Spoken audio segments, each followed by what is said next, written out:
Amaki, mashinangiz balonni qoraytirib bersa maylimi? Jonga tegdilaringni. Va uyingga borsang-chi. Shunaqa deyapti, ko'payib ketdilar.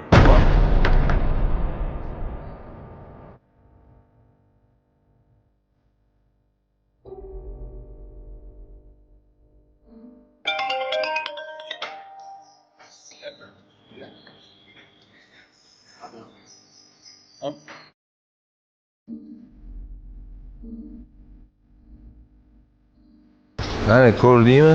Bular hammasi aferist bo'ladi-da. Bular o'zini bechara ko'rsatib, har kuni yaxshi restorandan dastavka qilishar ekan-da. Rahmat amaki.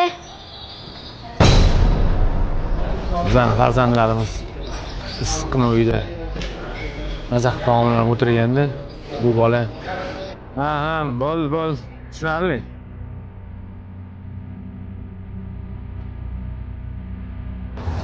Ne bola? Tinchlikmi? Nima bo'ldi? Amaki, nega meni hamma tilanchi deb o'ylaydi? Onam kasal, singlim bor. Men halol pul topib ishlagan chiqqanman. Oting nima bolam? Azbek. Sen amakilaringdan xafa bo'lmang. Mana buni ol. Yur. Har xil ovqatlaringizdan olib ketishga qilib bering. Uyga borib onasi bilan maza qilib yesin. Afo berishyapsan. Otasi yo'q, yetim bola ekan. Insonlarning ko'rinishiga qarab xulosa qilmalaring.